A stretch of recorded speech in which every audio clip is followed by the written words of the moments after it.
evening's speaker, Professor Anton Muscatelli, Vice-Chancellor and Principal of the University of Glasgow.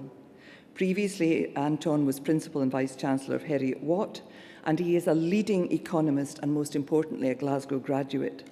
His research interests are monetary economics, central bank independence, fiscal policy, international finance, and macroeconomics.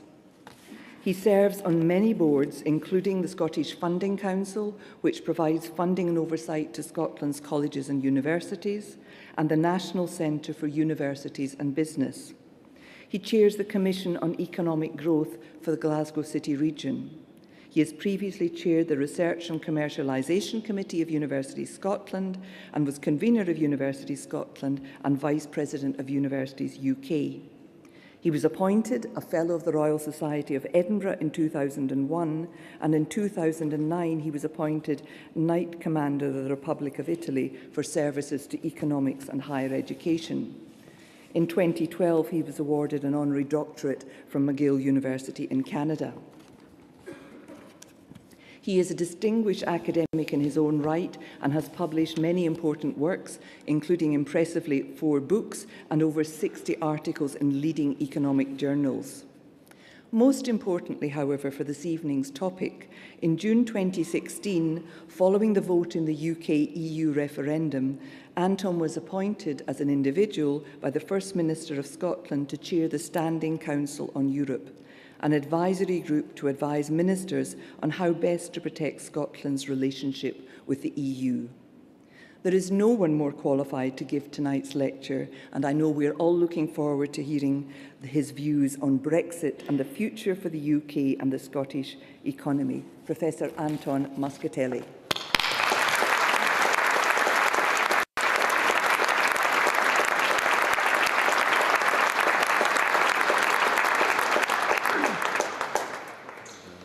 Well, thank you very much, Anne, for that very kind introduction, and thank you all for coming in such numbers tonight. I have to say this is the first time I've lectured in the Bute Hall, especially in this configuration. It works rather well, although it's rather scary to see so many screens. I'm very grateful to the Stevenson Lectureship Committee and to Policy Scotland for the kind invitation to give this lecture. Brexit, the decision, the consequences and the processes surrounding it, including the legal and constitutional controversies involved, is an absolutely massive topic and more than can be covered in a single lecture. It's an issue that's dominated European politics and beyond for the last year or two, and which will not disappear off our radar screen for many years to come. The implications of Brexit are absolutely profound for Scotland, for the UK, but I think also for the future of the European Union 60 years after the Treaty of Rome was signed, particularly in a geopolitical context where instability in Europe has wider repercussions. And the Brexit negotiations have to be understood in that context. You cannot divorce them from the geopolitical context. In the interest of full disclosure, for those of you who don't know me, I think I should explain what my perspective is on Brexit and my approach to this lecture, because I don't approach it from a neutral perspective, and I think that's quite important to disclose that. My academic area of expertise, as you've heard, is economics. I've acted as a policy advisor. I should add that I'm certainly not, as will become apparent, a legal or a constitutional expert, and indeed my lecture will inevitably focus on economic issues and perspectives, although obviously I'll have to mention issues in which I'm less of an expert. Anne very kindly mentioned about my chairing the Standing Council on Europe. We're a group of independent experts covering a range of expertise, and later I'll say a bit more about the Standing Council's work. I've also never been politically aligned throughout my adult life. I have provided advice to both UK and Scottish Parliament, and over many years to UK and Scottish governments of all political persuasions. And my approach has always been one of trying to provide expertise and advice as a public service. As many of you know, on the issue of the EU referendum, I think untypically I did express very strong views in favour of the UK remaining in the EU. And these views were driven both by a personal conviction, as you will hear later, that leaving is an economic disaster for both the UK and Scotland. I also felt that Brexit undermines the very important values captured within that Treaty of Rome I mentioned, and indeed before the Treaty of Rome, the European Coal and Steel Community. The European Union was, and I think still is, about ensuring peace in Europe through maintaining close economic ties between our nations. And that's something that Brexit potentially threatens.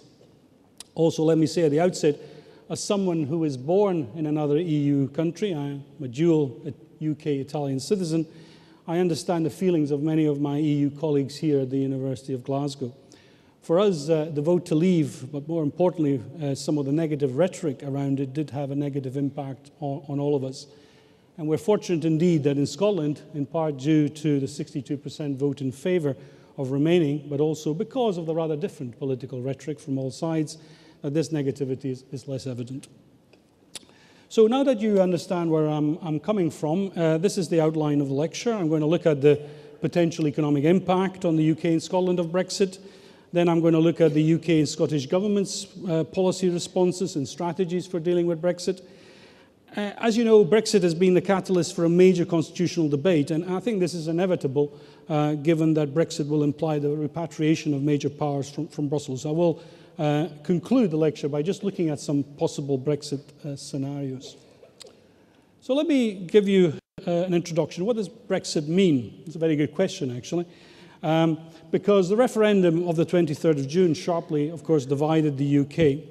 Although there were clear indications prior to the vote that the result was on a knife edge, I think there was still a real surprise in the early hours of the 24th of June when the results unfolded.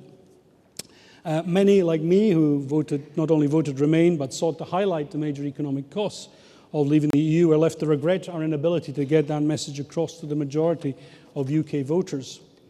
Indeed, I think the prospectuses for both sides in the campaign, Leave and Remain, were hopelessly confused in parts. To point out just one contradiction, which has certainly been central to the debate since the 24th of June, some on the Leave side, and including quite famously Daniel Hannan and Nigel Farage, were arguing actively that the Norwegian or European Economic Area model, outside of the EU but inside the European single market, was an entirely plausible outcome of a Leave vote. But some on the Remain side, to be fair, including the former Prime Minister himself, were arguing that Leave meant leaving the European single market, not only the EU. So it's not surprising that the picture 8 months after the referendum is still confused as to what Brexit actually meant or means beyond the range of epithets that have been attached to it. Soft, hard, red, white and blue, or indeed the rallying cry, Brexit means Brexit, which on a charitable interpretation is basically a promise not to retreat from the original vote. But I think there is a bit more clarity now compared to a few weeks ago, in the sense that the UK government published its white paper in January, setting out its objectives in the negotiation. That was preceded just before Christmas by the publication of the Scottish government's white paper entitled Scotland's Place in Europe, which I'll talk a bit about. And the Welsh government has also published its demands for the Brexit negotiation in a document called Securing Wales's Future. Now, Northern Ireland's position is, as you know, is complicated by the political crisis in Northern Ireland at the moment, and also the desire not to undermine the Good Friday agreements, which have brought peace to the province and which rely on the avoidance of a hard border between the Republic of Ireland and the North. As we'll see later, I think there are three broad scenarios for Brexit, and overlaid on that, there is a set of possibilities for intra-UK arrangements, which are in part informed by the Scottish Government's position and that of others.